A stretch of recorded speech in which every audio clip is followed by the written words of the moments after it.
Dans cette capsule, nous allons commencer à rédiger la démonstration du théorème énoncé dans les capsules précédentes à l'aide du langage de description LaTeX. Le visuel que nous souhaitons obtenir, c'est celui-ci, donc toujours avec les conventions typographiques classiques.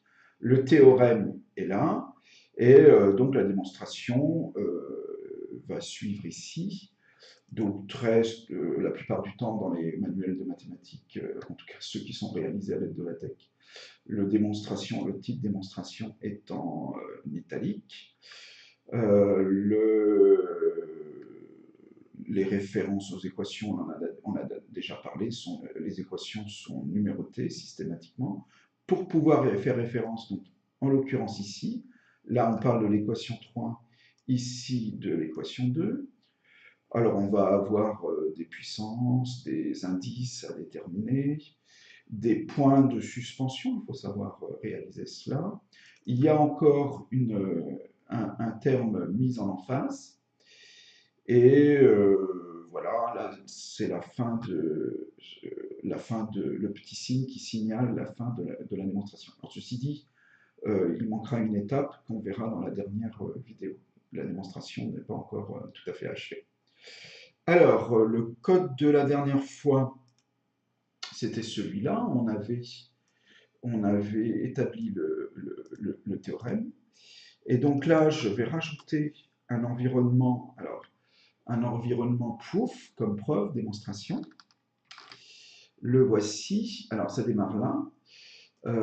Là, donc, il comprend qu'il s'agit d'une démonstration. Et comme c'est en français, il va traduire tout de suite par démonstration. Voilà, alors les éléments qui sont nouveaux par rapport soit au premier exemple, soit aux vidéos précédentes. Alors ça, c'est le signe implication. C'est le signe implication. White arrow, donc à connaître, on l'utilise quand même très régulièrement. Donc le voici ici, le signe implication. Ce qui est nouveau également, c'est la référence aux équations. Alors là,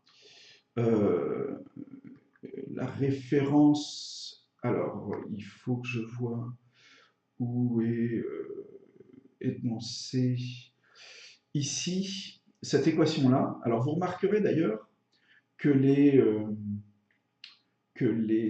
équations, quand elles sont dans l'environnement équation, il n'y a pas du tout de dollar qui les enseigne. Donc ici, lorsque vous avez la commande label qui précède une équation, ça veut dire qu'elle est nommée en fait. Ça veut dire qu'elle est nommée. Et son nom, c'est E. Et pour y faire référence, le moment, c'est ici, on utilise la commande EQREF. Mais entre accolades, la même lettre, alors on est obligé de mettre des lettres, hein. Mais bon, ça semble quand même beaucoup plus pratique de donner un seul nom de lettre à une équation. Et là, il y en a deux qui ont des noms, ces deux équations-là. Alors, je vais vous montrer les deux équations. Mais là, tout de suite, le underscore qui suit le E, en fait, permet d'indicer les noms des matrices. Et la commande cdots permet de mettre des points de suspension. Alors, on va vérifier cela tout de suite. Alors, les équations 2 et 3, ce sont celles-ci, alors qui sont référencées E et C dans le code. Vous voyez bien que les matrices sont indicées. Nous avons bien nos points de suspension.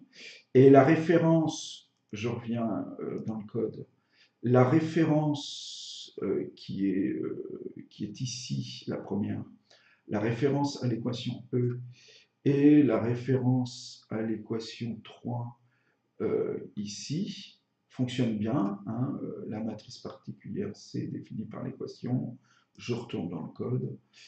La matrice particulière C définie par l'équation 3. Ça fonctionne bien.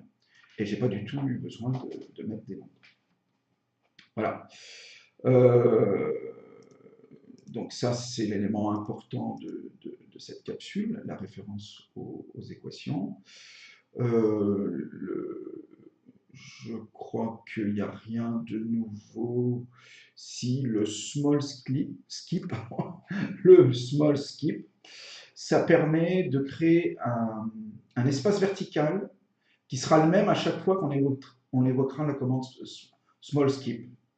Donc il y a plusieurs, je vous laisse rechercher sur le net tous les espaces verticaux qui peuvent être obtenus à travers des commandes.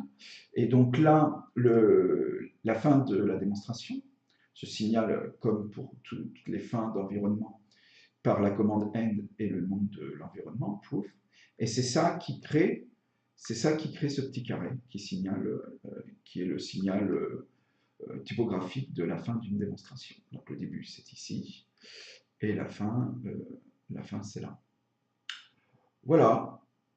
Eh bien, écoutez, l'emphase, si peut-être chaque, on va voir comment il a été géré, en emphase, et il ne faut pas oublier de mettre le mot en accolade. Voilà. Ceci achève cette avant-dernière capsule sur le second exemple, traité à l'aide de la tech.